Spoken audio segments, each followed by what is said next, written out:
is a word that God had placed on my heart for today. And it is my prayer that it is received by all, but especially those who God has been knocking on your door. God has been showing God's self to you. God has been challenging you.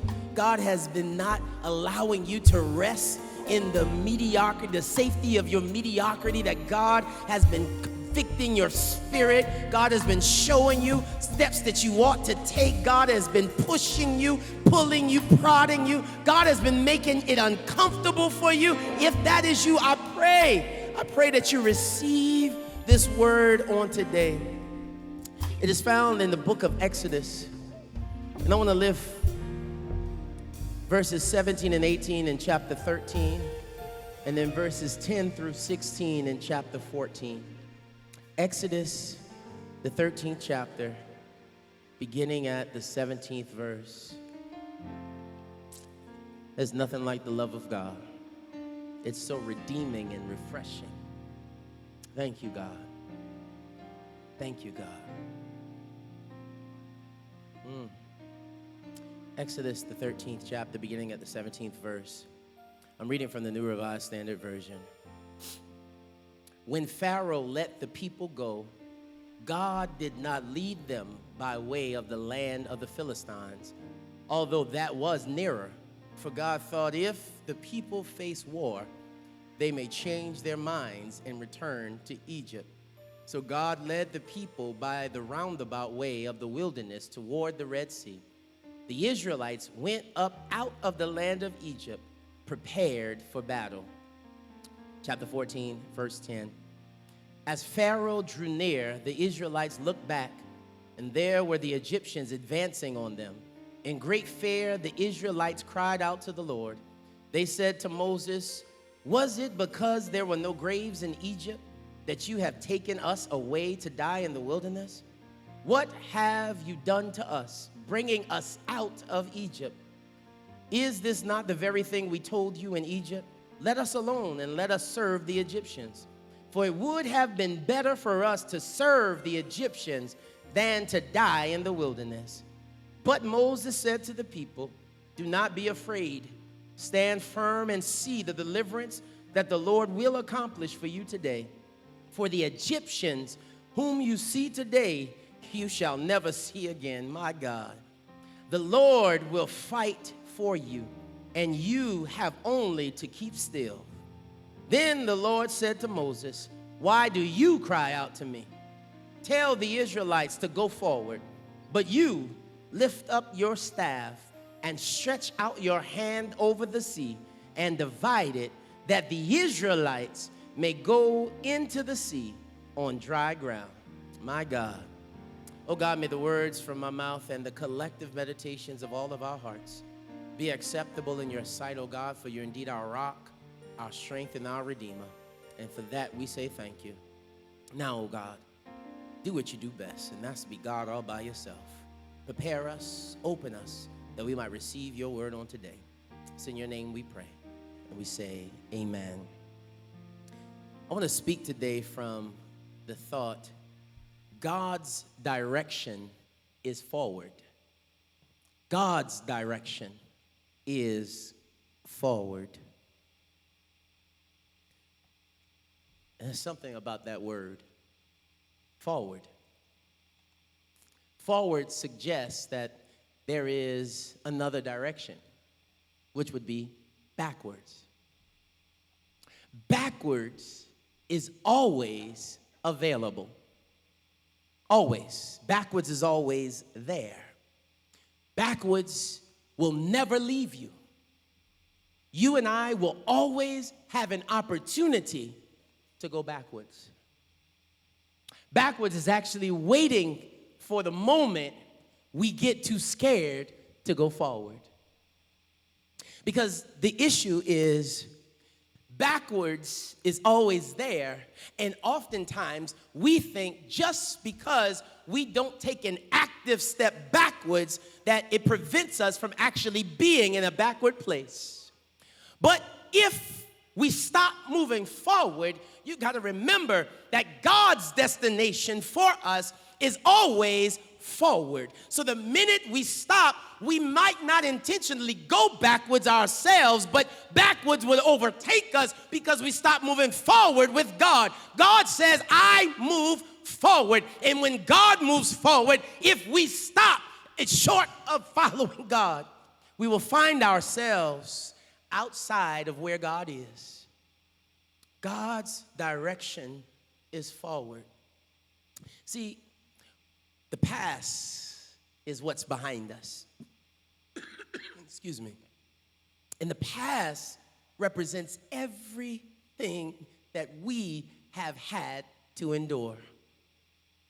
Good, bad, ugly, and indifferent. Past possesses our places where we've been oppressed, places where we failed, places where we've had setbacks and hiccups, where our hang-ups are, places where we've been entangled and ensnared in the places that the enemy and the traps that the enemy has set for us. All of that is in our past. And it's the past that always is chomping at the heels of our feet, waiting for us, calling us, beckoning us, enticing us to come back to it. Anybody got any past that's calling you? That will always show up at seemingly the right time for it and the wrong time for you.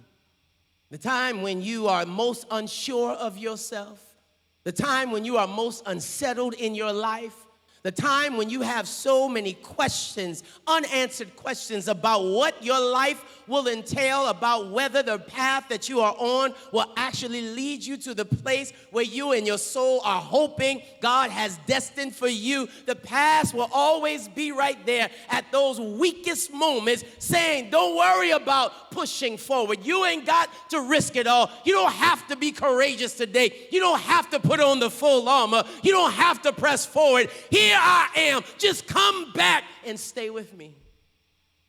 I'm here. Yeah, we had some blow-ups, but at least you know me. At least you know how to navigate me. At least you know my tough love. The past is always hanging on, wanting you to come to it. But God's direction is forward.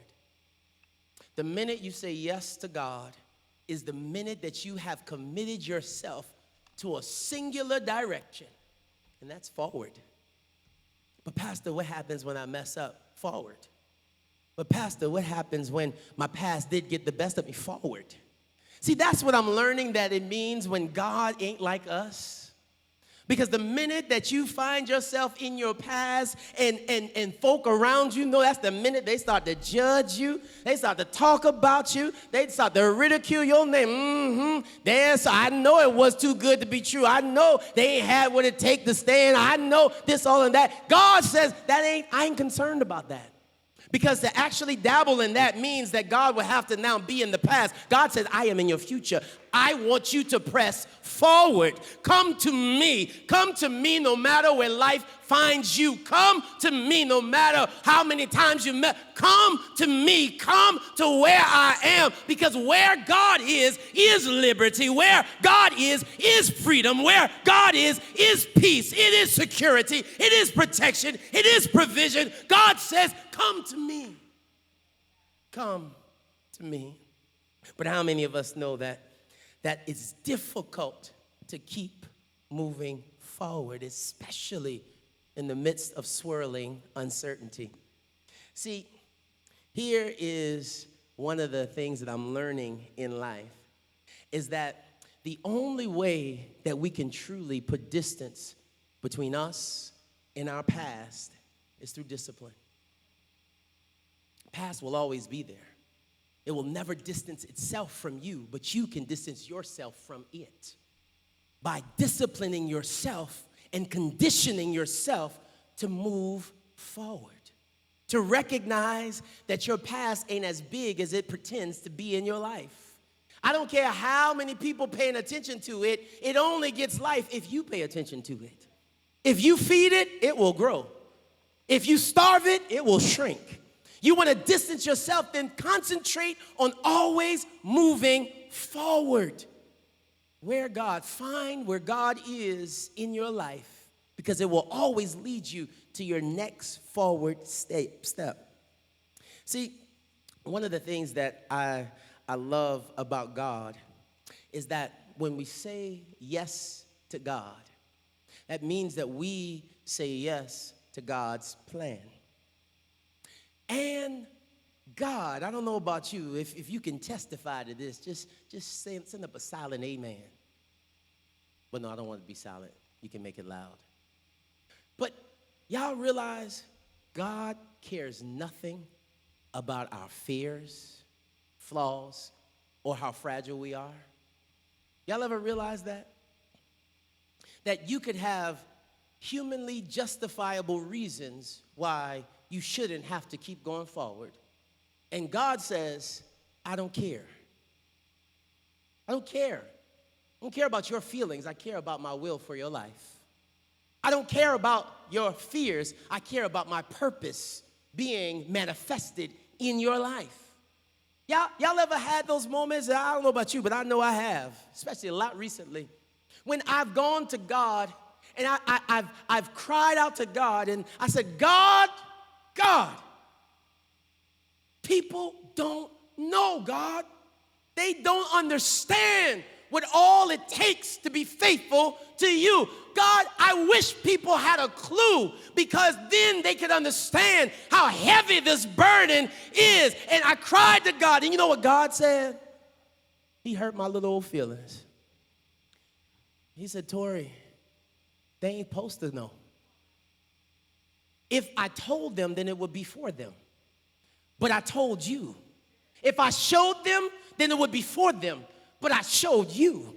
So my will for your life is to move forward in what I've shown you. Yes, it will be hard because you wish other people could see what I've shown you. But Tori, that's why I gave it to you, because I need you to know that I am the one who gives dreams to the dreamers. I am the one who gives the plan to those willing to take the journey. I need you to trust me, even when it gets extremely lonely.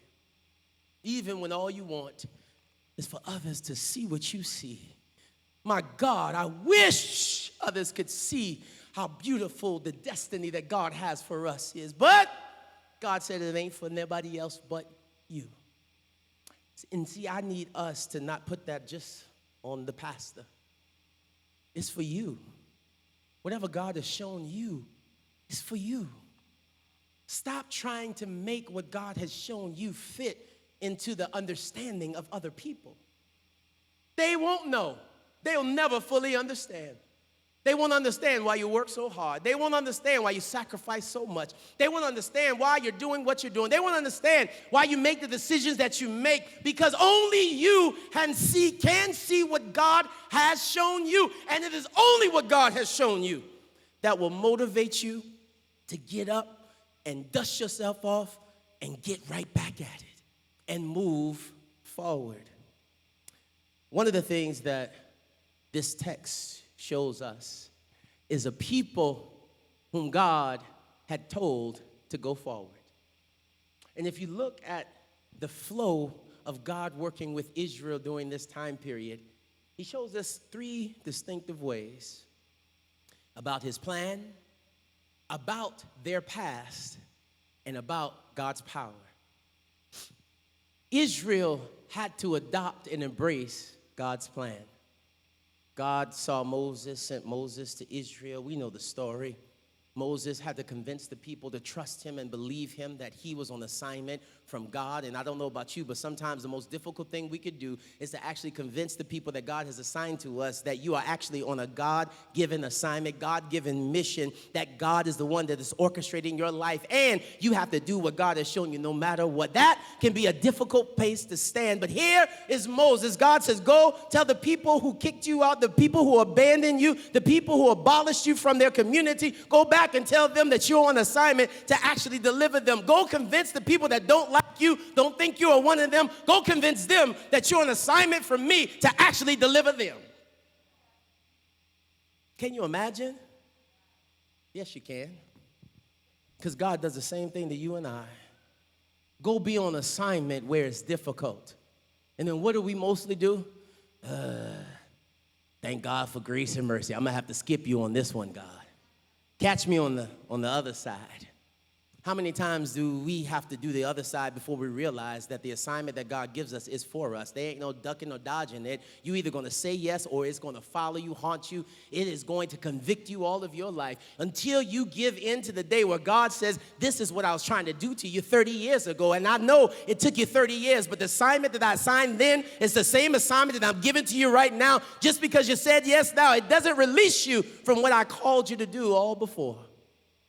Go, Moses. Moses had to come, show them, and through God's power in Moses, showing the Pharaoh, the people began to believe that Moses possessed a power that was capable enough to deliver them out of Egypt because they had been crying out because of the conditions of their oppression in Egypt. And Moses began to lead the people out of Egypt. It got so bad for the Egyptians that the Egyptians began to say, y'all need to leave from us. Oh my God, that might be a point right there for some of us to stop and give a shout. Sometimes you're trying to get to the next place. You're trying to see how God is going to deliver you into the next place or out of your present circumstances. Sometimes you got to be so full of God that your circumstances right now can't even hold you no more, that the circumstances that you thought were overbearing, overwhelming, that you could not get out of, you become so full of God that the circumstances, leave me, get out of here, I need to let you go because you got too much of a power that I don't know, I can't control, that your circumstances spit you out.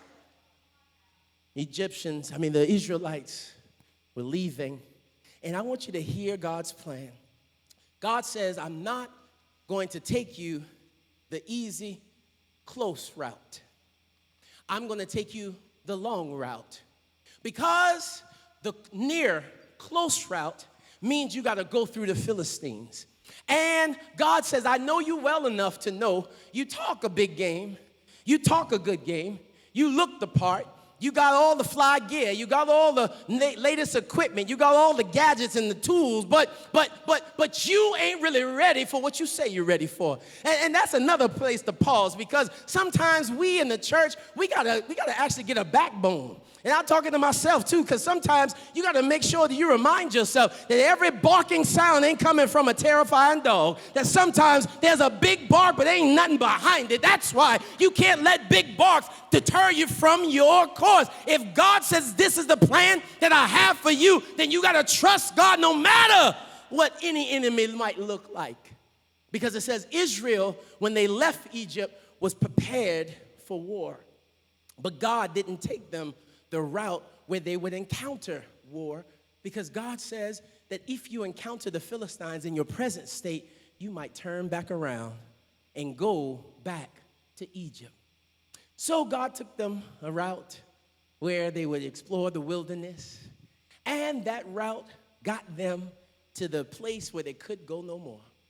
They got to the Red Sea, couldn't go across it, couldn't turn around, because Egypt was right there. And it said the Pharaoh sent his folk, and they were coming for Israel. And here at this moment, you find the Israelites in a place where you and I know all too well. The Israelites were standing there, and they were in between the water and the warriors.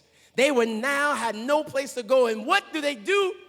They fuss, complain, cry out to God, and they said, Moses, why you got us out here? I want y'all to listen to what they say. And before you judge them, be careful. They said, Moses, was it because there were no graves in Egypt that you have taken us away to die in the wilderness? What have you done to us, bringing us out of Egypt? We were just crying because we were in Egypt, but now, because of the circumstances that seems to be out of their control, they are now complaining to Moses and saying, why would you ever bring us out of Egypt? Why would you free us from slavery? Why would you free us from bondage? They are complaining that they are not in bondage because it got difficult, because the way got to a point where they couldn't see their way through, as if they saw the 10 plagues coming, as if they saw Pharaoh harden his heart, as if they saw the Egyptians kicking them out, giving them all their jewelry, as if they saw any of that. But now, because they can't see further, they began to doubt. And not only doubt, they began to yearn for their past. Anybody here like that? You begin to find difficulties. You begin to get to a place in your journey where you can't see your way through, and you begin to yearn, reminisce about the past. Yeah, I was in oppression, but at least it was a routine. Yeah, the conditions weren't good, but at least when we made bricks, we could at least burn a little bread. God says, I'm freeing you, and I'm sending you to a place that I will show you, but because you can't see it, you would rather reminisce and go backwards and live in your past. I want that to set. Because it ain't just Israel, it's us. We do this all the time. All the time. Well, maybe I don't know. I'll just stay right here. I'll go back to doing that. Well, yeah, I complained about it then, but you know what? I stepped out and I tried something different that I thought God was leading me to, but it ain't really, it's taking too much. I thought we would be there in a year or 2 years, but my God, this year 7, and Lord have mercy, ain't nothing happened yet. I'd rather go back to what I know than to trust the God of the unknown. Israel got there, and when they were there, their past began to call. They cried out to God. They complained to Moses, and they hear the words of Moses. Moses said, people, don't be afraid. Don't be afraid. Listen to Moses. Moses said, look, he says, man, don't be afraid. Stand firm and see the deliverance that the Lord will accomplish for you today. For the Egyptians, the enemy that you see today, you will never see again. My God, I don't know who else need to hear that today, but when God begins to reveal to you that the enemy you see today, you will never see again. So I don't want you to have to worry. I don't want you to be afraid. I want you to stand firm and stay still and trust in God, because the enemy looks like they can overpower you, but I promise you, you'll never see him again. When you walk with God, God says, I am the type of God that will vanquish your enemies. If you trust me, they might get close, but they won't touch you, because I have a shield of protection around you if you stay faithful to my plan and the journey that I have for you. But I want you to see Moses. This is where I want to end today, because I want you to see Moses. Some of us may identify with Moses. Moses encourages the people. He gives them a word. He tells them to stand firm, but the very next verse says, then God said to Moses, why do you cry out to me? Well, Moses, you just gave them a word. Why are you crying out to God? Because Moses, I can only imagine. I've lived a little bit in my life now. Moses got to the place where Moses said, God, I said yes to your assignment, but that don't mean that I'm all good with it. Because even though I can encourage the people, God, I don't know how we getting across. I don't know how we're going to get out of this. And the people that you sent me to are looking at me and complaining to me. So, God, I'm crying out to you. How we going to do this, God? How are we going to get through? How are we going to escape the Egyptians? I just told these people, God, that you said to stand firm. You said, God. How are we going to get out of this? Anybody ever been there? Said yes to God and then got to the place where you don't even know how God gonna get you out. You don't know how God gonna make a way. You can't even sing the songs no more that God gonna make a way out of no way. We gonna do all this good stuff that he is a way maker, miracle worker, and in your spirit, you singing it with your lips, but in your heart of hearts, you like, I don't even know if he can make a way in this situation. Let me see God make a way out of this. Y'all ever been, I'm honest.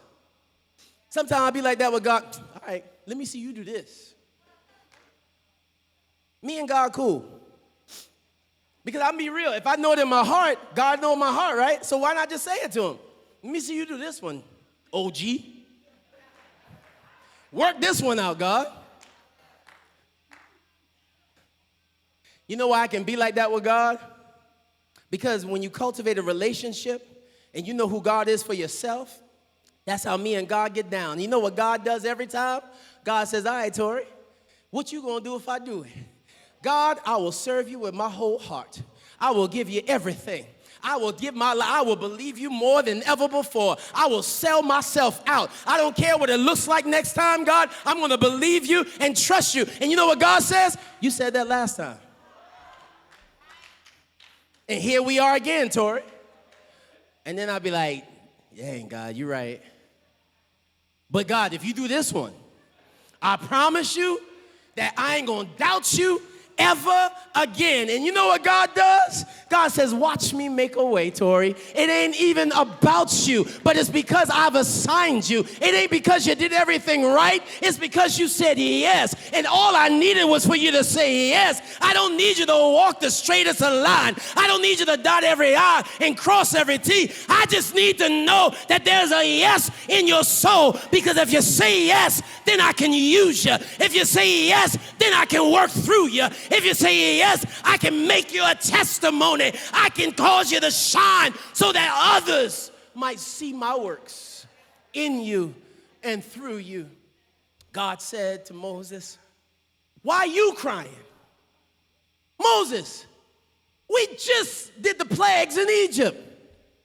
I just called you out from obscurity at your father-in-law's place, and I brought you, and I made you convince them, and I led you, and I shown you my power. Why you? Why are you crying, Moses? I know why the people crying. Why are you crying? Didn't I just bless you? Didn't I just open the door? Why are you crying? Didn't I just make a way out of no way? Why are you crying? Didn't I just bring you through a pandemic? Why are you crying? Didn't I just restore some things in your life? Why are you crying? Why? He says, Moses, here's what I want you to do. Tell the people to move forward. I got to pause. See, this is why I couldn't do it at 8 o'clock. Tell the people to move forward. I want y'all to be Moses for a second. What y'all gonna do? I'm gonna tell the choir, right? I want y'all to move forward. But y'all looking at the barrier. Y'all can't really, I don't know if anybody did hurdles, so we're gonna say y'all ain't did no hurdles. Move forward. Y'all, that's crazy. Why would I tell them to move forward? They can't move forward. There is a barrier in front of them. They can't move forward. Why would I tell them to move forward? And God says, forget your logic, forget your rationale, forget your intelligence, forget what makes sense to you. Be obedient. Tell the people, move forward.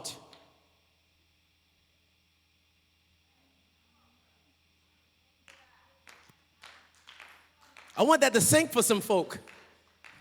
Because God's speaking to some of y'all right now. Tell your family, move forward. Tell yourself, move forward. Tell those people close to you, move forward. There's some people in your life right now that God has connected you with, that God has given you a word. Tell them to move forward. I don't care what it looks like. Tell them, move forward.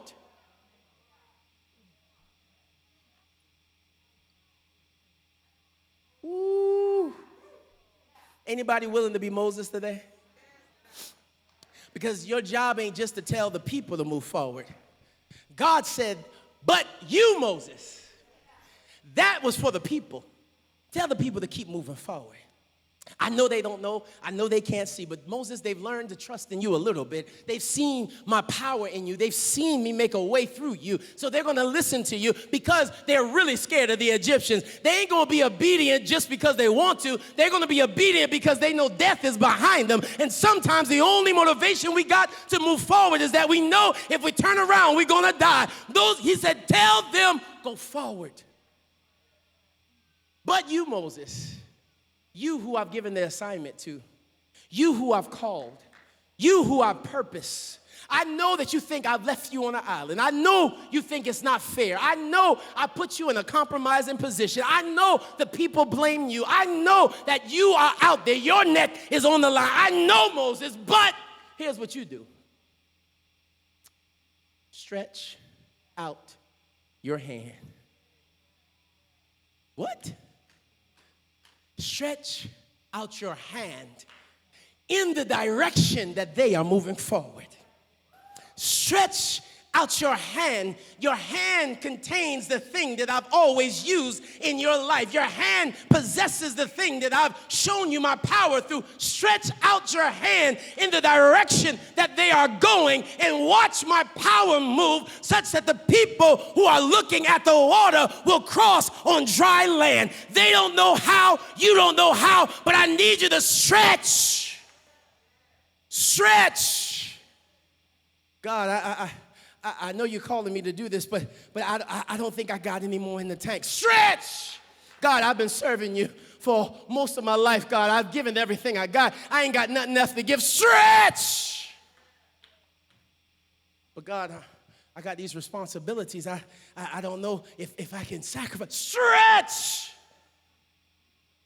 Want to know why we don't see God stretch in our lives? Because we haven't learned what it is to actually stretch when God commands us to stretch. What does that look like? Huh? Well, I got a busy life. I don't know if I can commit to that, Pastor. You know, I got a lot of stuff going on. You know, Pastor. And you know what your pastor would have said in the past? True, I understand. I get it. Hey, I don't want nobody to be put out. That was past me. Now me is going to be like, do you think that this is what God has called you to do? Because if this is what God has called you to do, I know you got a lot going on. Stretch! Stretch!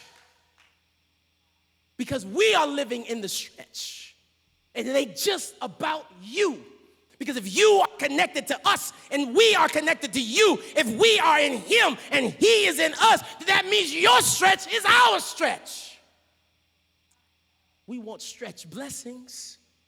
It takes stretch sacrifices. Stretch, Moses, stretch and watch me work. Stretch and watch me bless. Stretch and watch my power infiltrate your spaces. Stretch and watch your word be filled with my power. Stretch and watch those walls come tumbling down. Stretch and watch those obstacles move out of the way. Stretch and watch the impossible be made possible. Stretch. Stretch in the direction that they are moving forward. Beloved, God's only direction for us is forward. This new season of grace, we're moving forward. Forward, and I promise you, I thought I ain't had nothing left to give. About a week ago, my tank was empty. Today, I don't know how, but I'm on full. I believe that there is a reserve that I knew nothing about, but that's the beauty of God. When you walk with God, God introduces you to new parts of yourself because God says, I needed to push you to the limit so that you can break through what you thought was your ceiling, so that you can see that your ceiling with me has not been met yet. There's still yet more. You got more.